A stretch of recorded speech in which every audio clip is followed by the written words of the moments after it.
As a Dutch expat, I was really pleased that recently there was an amazing TV show on the BBC called The Traitors, which is based on the Dutch folklore. In Dutch is the Verraders.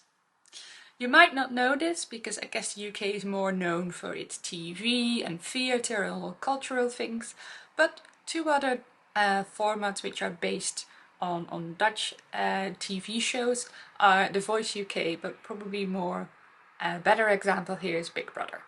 So in short, what's the format of the TV show?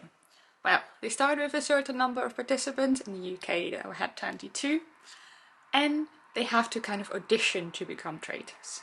So the host then, which is very different, will pick, well in this case there were 3 traitors, and she just assigned them by walking around and just having like a little tap on the shoulder, and then they knew they were traitors.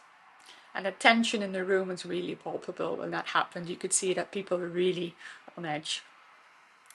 Now what happens then, these traitors, they can murder someone every night, but also the other people, which you call the faithfuls, they also have power.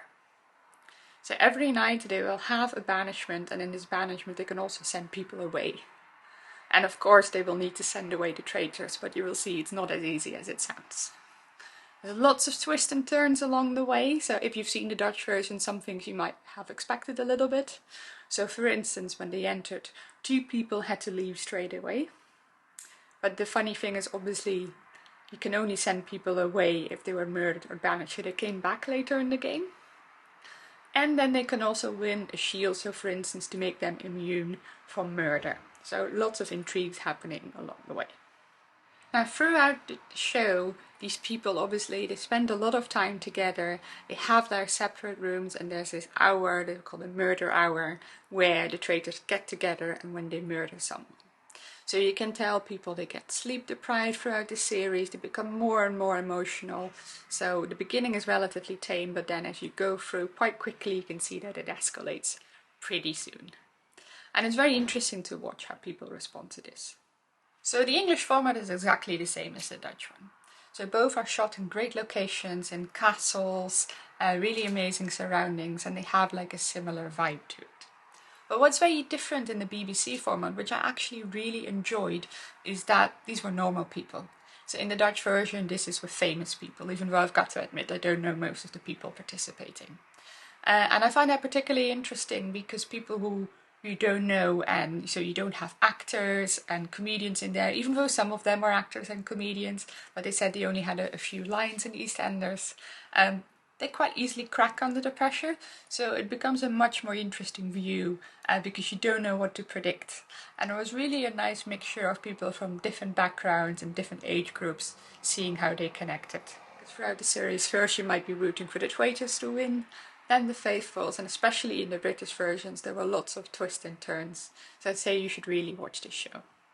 So if you haven't seen it, I would say watch it, and the advantage now is that on the BBC iPlayer you can see all episodes at once, so you don't have to wait for the next episode.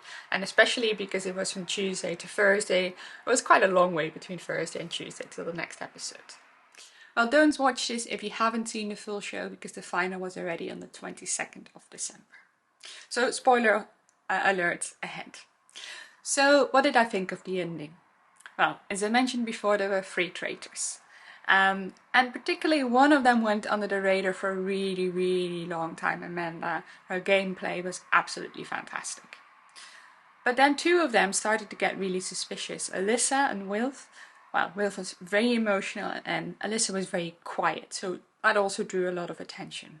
And they went head to head in one vote, and then obviously the final vote had to come from Amanda, and she finally voted Alyssa out because she was kind of cracking under the pressure.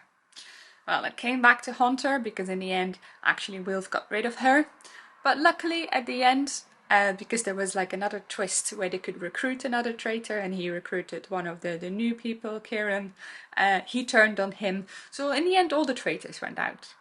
But it was particularly satisfying at the end to see when, particularly with Hannah, was very close to Wilf all the time, when her penny dropped and she realised he was one of the traitors all along. And he really lost it in that final episode. So what did I want? I was really rooting for Amanda to win. I think she only kind of slipped up once when she voted out one of the other guys, and she really could have gone all the way and gone undetected, I think. So a bit of a shame, but I think that's also the beauty of watching the Traitors. You kind of constantly change your mind, you don't know what to expect, and I think the ending was very satisfying that in the end three faithfuls actually won the prize and shared the prize. Now, what I really hope next is to see more Dutch TV shows. So as I said, my all-time favourite is Who is the Mole, so I really hope to see that again. I did check and apparently it did air somewhere in the 2000s, but I think it's really time to bring it back after the success they had with the Traitors. So I'm really looking forward to the next season, and I really hope also in the BBC that they stick to a format where they don't have famous people participating.